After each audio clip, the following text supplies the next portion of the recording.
Buenas noches, amada iglesia. Estoy aquí para predicar la palabra de Dios. Estamos viviendo tiempos muy hermosos, muy buenos, a pesar de la contingencia, a pesar de todo lo que se rodea. Y bueno, esta semana se está recordando los últimos eventos o acontecimientos de la vida de Jesús, estando aquí en la tierra. Y quisiera aprovechar para hablar de uno de esos acontecimientos que estuvieron alrededor de la vida de Jesús. Quisiera hablar de la traición de Judas. Para algunos creyentes, tal vez analizar el caso o la vida de Judas Iscariote resulta en un problema, ya que de acuerdo a la Escritura encontramos que Judas fue escogido por Jesús para que fuera uno de sus discípulos. Y también fue usado para glorificar el nombre de Dios. A través de su nombre, él echó, sanó y obró en el poder de Jesús. Judas caminó con Jesús 3 años. Escuchó los sermones de Jesús, sus enseñanzas en contra de la lujuria, la codicia, la dureza de corazón, y aún así Judas traicionó a Jesús, vendiéndolo por un precio de esclavo, 30 piezas de plata. También Judas vio los milagros que Jesús hizo, los poderosos milagros, incluyendo cuando resucitó a Lázaro de entre los muertos, después de 4 días de estar Lázaro en la tumba. Y también estuvo sirviendo cuando las canastas de la alimentación de los 5,000 fueron llenas.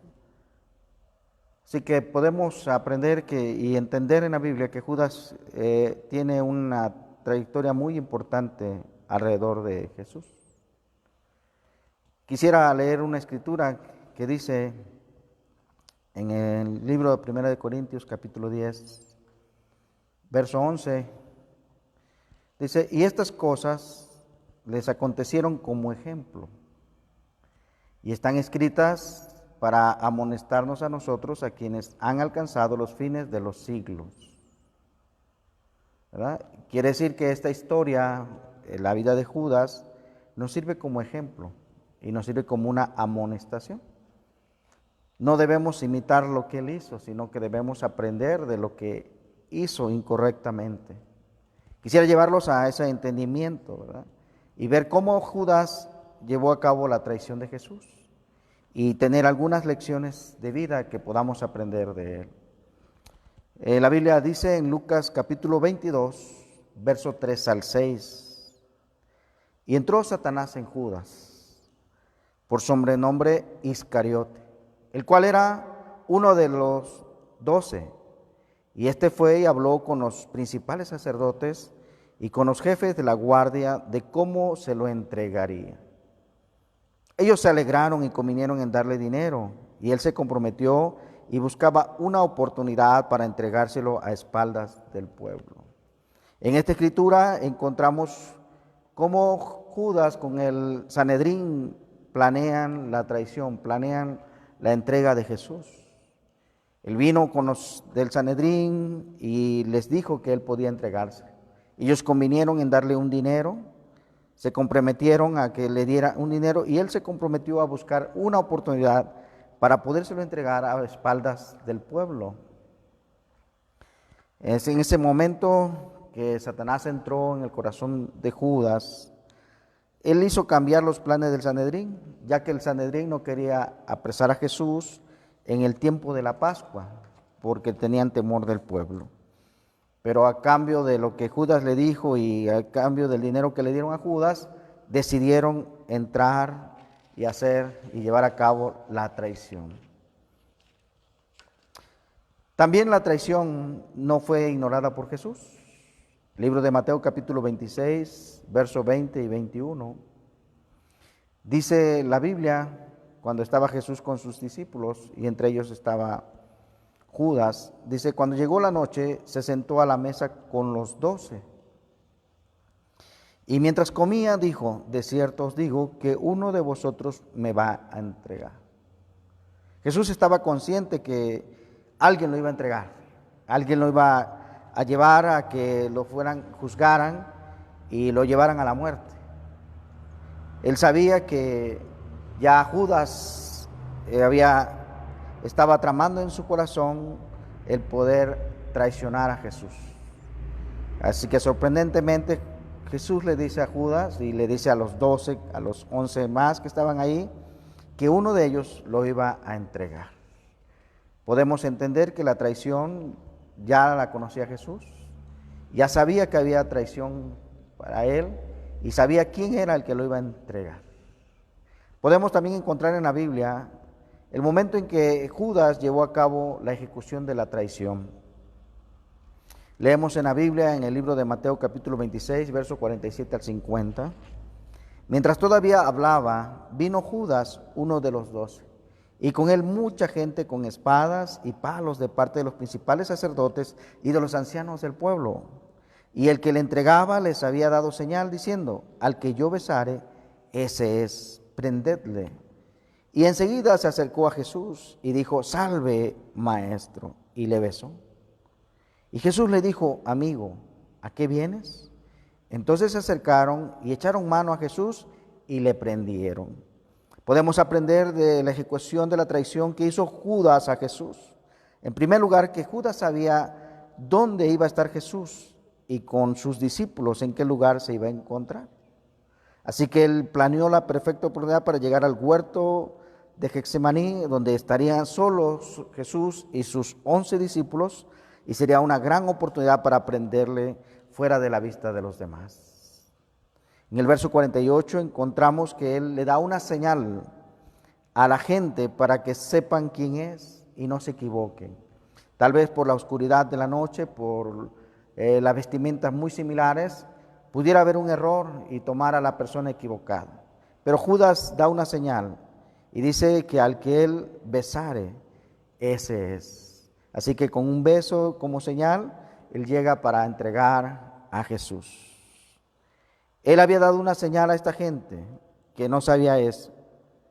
Y también encontramos allí en el verso 49 que cuando se acercó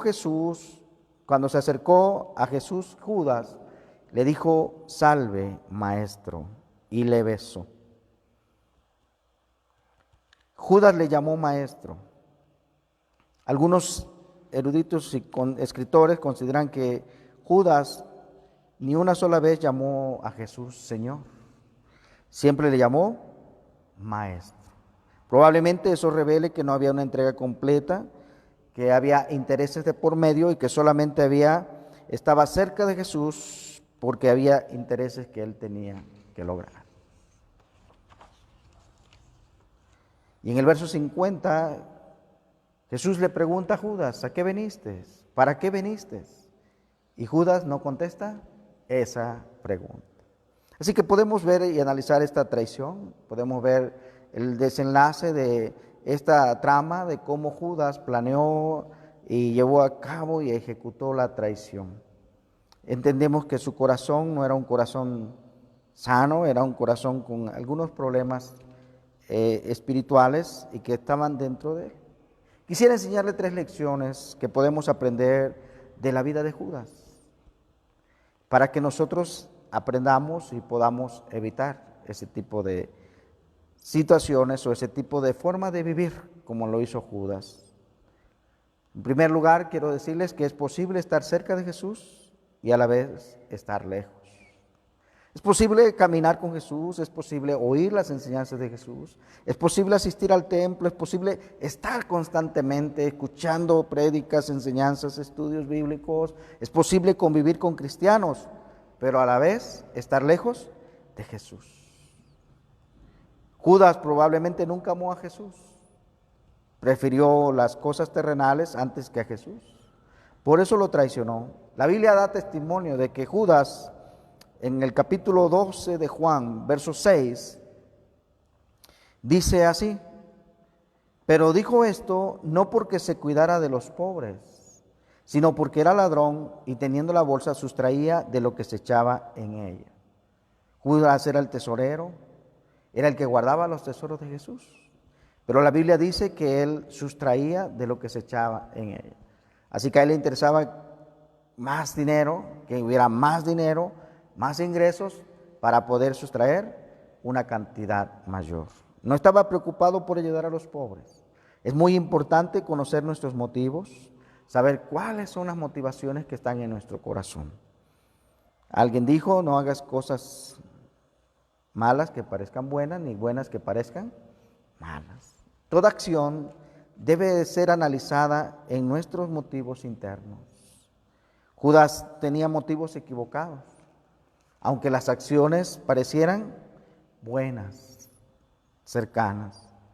¿Por qué pasa esto? Porque a veces no estamos cerca de Jesús.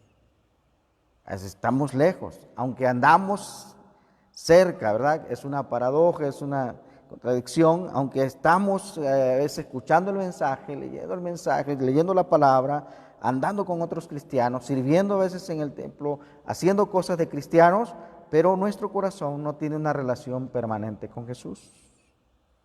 Judas fue un hombre privilegiado en la historia. Caminó 3 años cerca de Jesús.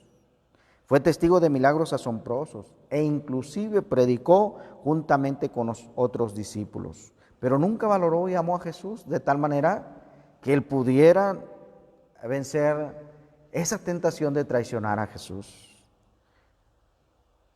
Cuando nosotros no definimos bien nuestros principios y entramos en una negociación de principios, podemos llamar a lo malo bueno y a lo bueno malo. O a veces no podemos distinguir. Ahí llega el momento que a veces las cosas que antes desechábamos ahora no son más pasables.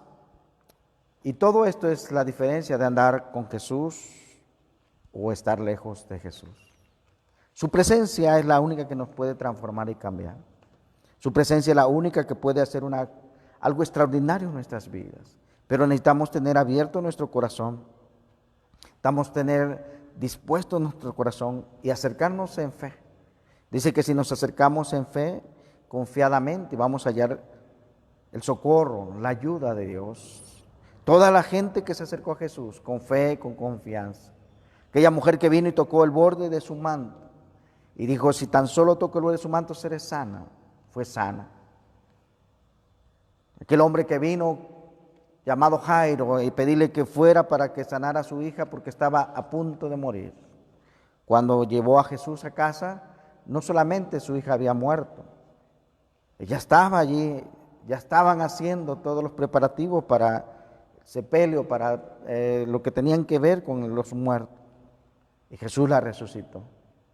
Así que todo el que se acercaba a Jesús, Marcos da testimonio que dice que muchas personas se echaban sobre Jesús, se arrojaban sobre Jesús porque querían tocar su cuerpo, querían tocar su manto, querían tocarle, porque al tocarle quedaban sanos. Pero había discípulos que andaban cerca de Jesús. Cuando Jesús dijo, alguien me ha tocado, los discípulos dijeron, maestro, todos te aprietan, todos te tocan. Dijo, sí, pero alguien me ha tocado con fe. Es necesario, amados hermanos, amados oyentes, amados videntes, que nos acerquemos a Jesús con un corazón sincero, abierto, en plena certidumbre de fe, confianza, seguridad. Y que esa presencia de Él sea tan real en nuestra vida que nos cambie, nos transforme y nos ayude. Libro de Hechos, capítulo 4, verso 13. Da un testimonio muy maravilloso acerca de los apóstoles, de la gente que estuvo cerca de Jesús. La Biblia dice, entonces viendo el denuedo de Pedro y de Juan, viendo la forma tan extraordinaria en que hablaban estos hombres, viendo la forma tan especial en que estos hombres se expresaban y daban a conocer el mensaje del Evangelio, el mensaje de poder, el mensaje que transformaba, el mensaje de Jesús, los que estaban allí dijeron, y sabiendo que eran hombres sin letras y del vulgo, se maravillaban. Sabían que no habían estudiado en las escuelas rabínicas, sabían que no tenían un estudio formal en las escuelas rabínicas, pero hablaban como maestros, hablaban con poder, con autoridad, con gracia, con unción, porque ellos decían y les reconocían que habían estado con Jesús.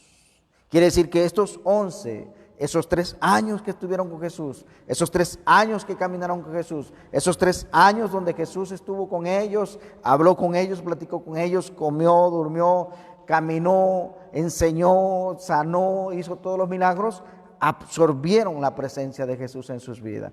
Y esa presencia transformó la vida de estos discípulos. Hoy más que nunca Necesitamos nosotros absorber la presencia de Jesús para ser más como Jesús y poder andar como Él anduvo aquí en la tierra.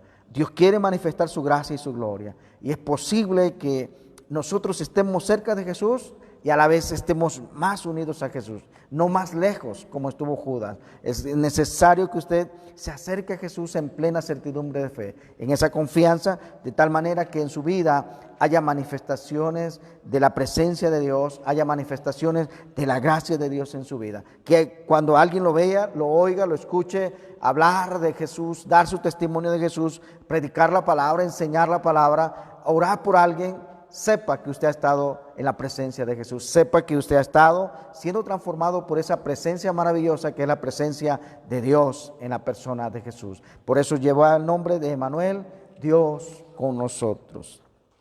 La segunda lección que podemos aprender de la vida de Judas es que solo Jesús puede llenar nuestras vidas. Solo Jesús puede satisfacer plenamente nuestro corazón, nuestro ser y todo lo que somos. La Biblia dice en el libro de Jeremías capítulo 2 versículo 13, porque dos males ha hecho mi pueblo. Me dejaron a mí fuente de agua viva y cavaron para sí cisternas rotas que no retienen agua. Dos males había hecho el pueblo de Israel. Dos males habían marcado al pueblo de Israel. Uno, habían dejado a Dios, y dos, habían creado su propia fuente para conocer y para amar y para servir a Dios. La esencia misma del mal es rechazar al Dios digno de toda nuestra adoración. Es de tratar orgullosamente de llenar nuestras vidas con cosas que jamás podrán llenarlas, como ejemplo, los bienes materiales, el deseo, el placer, una vida que se está dedicada al placer. Judas representa perfectamente estos dos males de los cuales habló Jeremías. Él creyó que era mejor tener un puñado de monedas que tener a Cristo. Luego que vio el error que cometió, fue y se suicidó, se quitó la vida. Judas es un claro ejemplo de que cuando amamos las cosas terrenales y no tenemos a Cristo, nuestras vidas están vacías y están huecas. Judas lo tuvo todo, pero a la vez no tenía nada. Tuvo a Jesús por 3 años, tuvo la mejor enseñanza, la mejor prédica, la mejor palabra, al mejor maestro, al Señor de los cielos, a Jesús de Nazaret, al Hijo de Dios, al que hace milagros, prodigios, al que transforma vidas, al que levantó al paralítico, al que le dio vista al ciego, al que desató la lengua del mudo, al que levantó al muerto de 4 días, que resucitó al hijo de la viuda de Naín. Ahí encontramos tantas cosas. Él tuvo todo eso cerca de él, estuvo con él, pero no aprovechó su momento. Quiera Dios, hermano, que usted y yo podamos entender. Y si usted no ha tenido esa experiencia de recibir a Jesús, yo le invito para que usted le permita a Jesús entrar a su vida. Dese la oportunidad de permitirle a Jesús trabajar en usted. Y usted va a ver cambios, transformación, porque Dios es bueno y maravilloso. Nadie más puede llenar nuestras vidas, solamente Jesús. Por eso Él dijo que Él es el pan de vida. Por eso Él dijo que era la verdad, que era el camino, la verdad y la vida. Y que nadie va a llegar al Padre si no es a través de Jesús. Por eso Él dijo también que si estamos trabajados y cargados, vengamos a Él, que Él nos va a hacer descansar.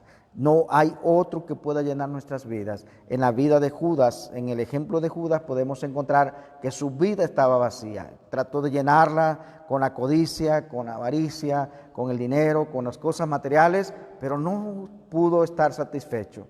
Terminó su vida quitándose, terminó su tiempo suicidándose, porque no estaba satisfecho, no estaba lleno.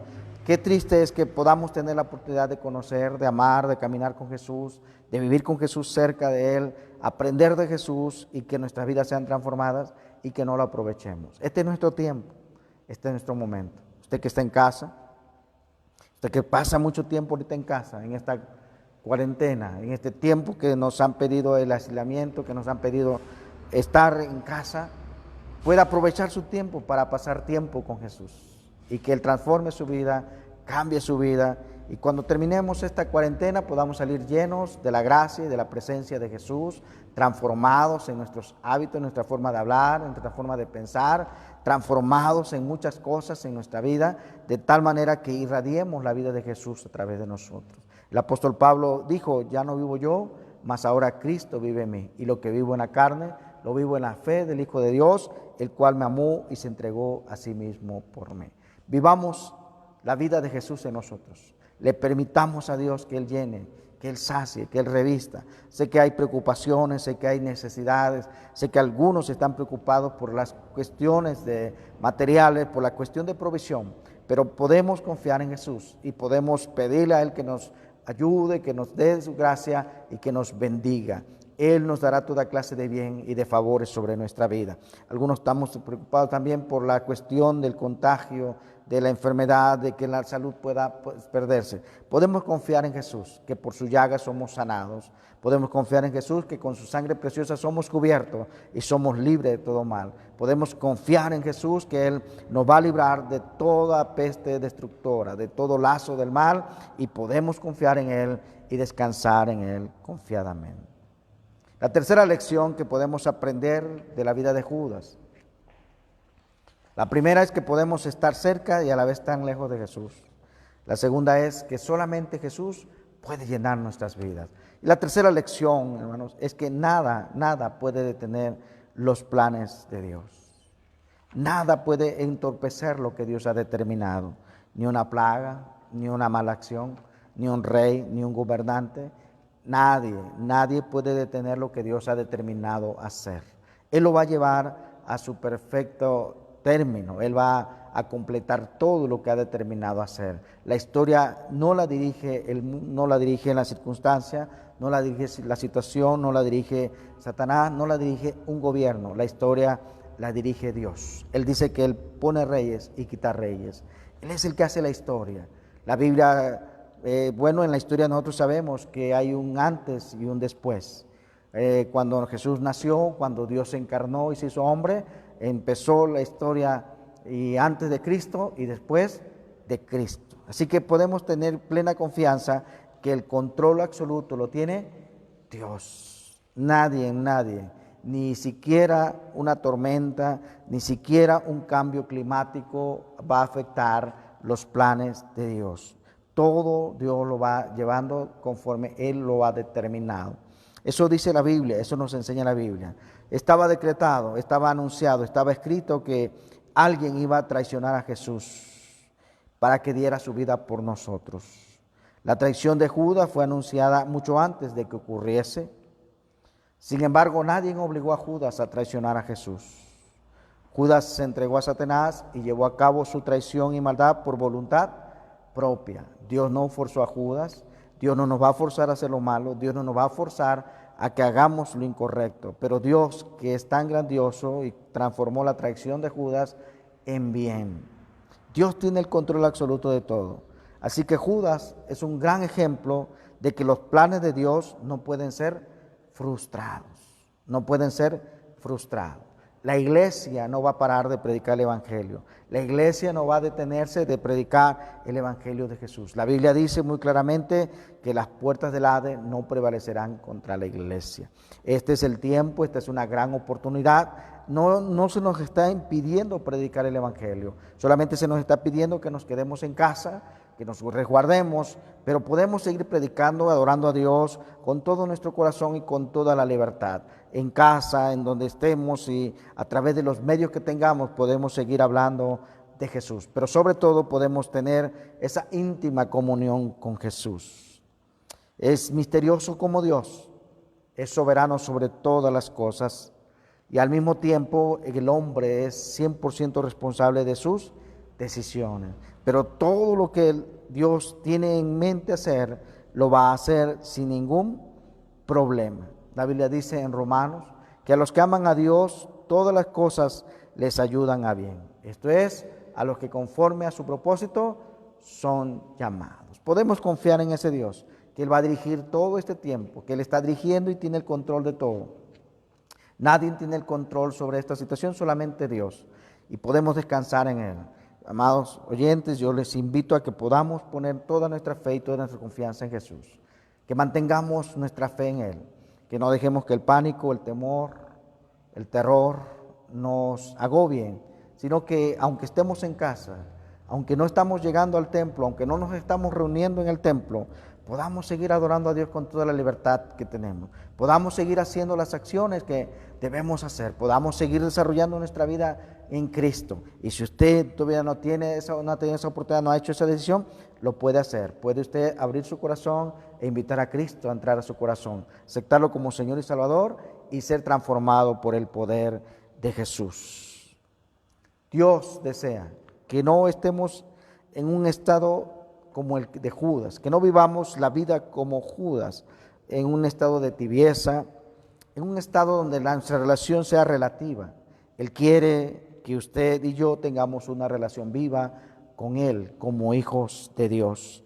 Él quiere que estemos enamorados y que el enamoramiento sea un distintivo en nuestra comunión que tenemos, que se vea que estamos llenos de su gracia y de su poder. Si hemos estado atravesando algún problema y esa llama del Espíritu, ese amor por Dios se está apagando, se está menguando, es necesario hacer algunas cosas en nuestra vida. En primero, es necesario que reconozcamos si hay algún problema que tenemos que tratar.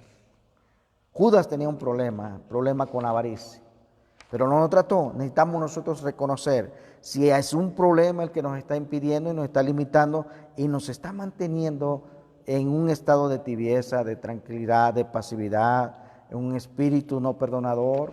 Necesitamos reconocer y saber si hay un problema que tenemos que tratar. El segundo consejo es: no se quede pasivo sin hacer nada. Muévase a la presencia de Dios. Busque entrar en su presencia. La Biblia dice que podemos orar y entrar en nuestro aposento y cerrar la puerta tras nosotros, y nuestro Padre que nos ve en secreto nos va a recompensar en público. Muévase a buscar la presencia de Dios. Adéntrese en ese aposento. Hable con Dios y permítale a Dios que le hable a usted. Dios tiene muchas cosas que darnos a conocer. Dios tiene mucha información que darnos, que brindarnos. Tiene muchas palabras que darnos para traer paz, tranquilidad y descanso en medio de toda la contingencia que estamos viviendo, en medio de toda esta situación que estamos viviendo. Dios está listo para hablar. ¿Dónde va a hablar? En el lugar secreto, en el lugar de la oración. Allí donde usted se meta, allí donde cuando usted clame. La Biblia es muy clara, dice: clama a mí y yo te responderé. Nuestro Dios no es un Dios que miente, es un Dios veraz y efectivo. Si Él dijo que clamemos y que Él nos va a responder, así lo va a hacer. Pero necesitamos clamar y pedirle a Dios que nos hable. Empieza a luchar, empieza a pelear su batalla y siga adelante. Mantenga su fe, su confianza en Dios. Grabe en su corazón los principios eternos de Dios. Manténgase en integridad y en santidad día a día. Y lo más hermoso es: enamórese cada día más y más de Dios. Dios desea bendecir su vida. Vamos a aprender estas 3 lecciones en la vida de Judas. Primero, vamos a estar cerca de Jesús y no nos vamos a alejar. Segunda lección, vamos a entender que solo Dios, solo Jesús puede llenar totalmente nuestras vidas. Y tercero, que nada ni nadie puede detener los planes de Dios. Él los va a llevar a cabo y los va a terminar en su tiempo y en su momento. Él nos va a sacar de esta situación y vamos a salir en victoria. Mantengamos nuestra confianza en Jesús y permitámosle a Jesús que siga ministrando nuestras vidas de manera especial. Quisiera orar por ustedes, quisiera bendecirles en el nombre de Jesús y que la gracia de Dios siga derramándose en sus vidas. Amado Padre, en el nombre de Jesús, oro por tu iglesia, oro por tus hijos, tus siervos, y oro por todos aquellos que están oyendo este video. Si hay alguien que no te ha conocido, oramos para que puedan tener esa experiencia con Jesús, puedan abrir su corazón e invitarte a ti, Señor, a entrar, puedan pedirte perdón de sus pecados y permitir que la sangre maravillosa de Jesús que fue derramada en la cruz del Calvario les limpie y les perdone de todo pecado y de toda maldad. Oramos, Señor, para que tu gracia llegue allí donde están tus hijos, tus hijas, ahí donde están las personas que necesitan paz, tranquilidad y descanso. Oramos para que todo temor, toda intimidación, toda duda, toda inquietud, Señor, todo lo que esté perturbando las vidas, se cancele, se quite en el nombre de Jesús. Te pedimos que la paz tuya llegue a sus vidas, que la gracia tuya, Señor, consuele los corazones. Te pedimos por todo el mundo, Señor, para que la gracia tuya favorezca, Señor, y se detenga toda esa mortandad, todos esos males que están, Señor, y que están trayendo tristeza y angustia y dolor a muchas familias. Oramos para que tú, Señor, consueles. Usa siervos, siervas que están en diversos lugares del mundo, que sean usados por ti para ministrar y bendecir vidas, para ayudar a aquellos que necesitan, para ayudar a aquellos que necesitan ser consolados, para consolar, para exhortar, para animar, para levantar el ánimo y para conducir almas a los pies de Jesús. Señor, toma tu iglesia y levántanos con tu poder y tu gracia en el nombre de Jesús. Padre, si hay algún enfermo, si hay algún necesitado en casa, si hay alguien que está pasando algún problema, si hay alguien que tiene algunos síntomas, Señor, de enfermedad que está afectando su salud, oramos para que tu mano poderosa, que no está limitada por el tiempo y el espacio, les toque, Señor, allí donde están. Les ministre, Señor, y les sane en el nombre de Jesús. Y haya testimonios del poder tuyo ministrando, Señor. Así como tú enviaste la palabra a través de aquella mujer que vino y te dijo que su hija estaba gravemente atormentada. Así enviamos tu palabra de salud, de sanidad sobre aquellos que estén enfermos y que tengan necesidad de ser tocados por tu poder. Tócales, Dios, en el nombre de Jesús de Nazaret, y sana con tu poder y tu gloria en el nombre de Jesús. Llena con tu Espíritu Santo, revístenos de autoridad, de unción y de gracia, y danos esa fortaleza y esa firmeza para seguir adelante. En el nombre de Jesús de Nazaret. En el nombre de Jesús de Nazaret. Y sigue bendiciendo esta tierra, sigue derramando tu gracia, Padre, y sigue, Señor, trayendo paz, tranquilidad y descanso y consuelo a aquellos que necesitan de ti, Señor. En el nombre de Jesús de Nazaret. Gracias, Dios. Gracias, Señor Jesús. Amén.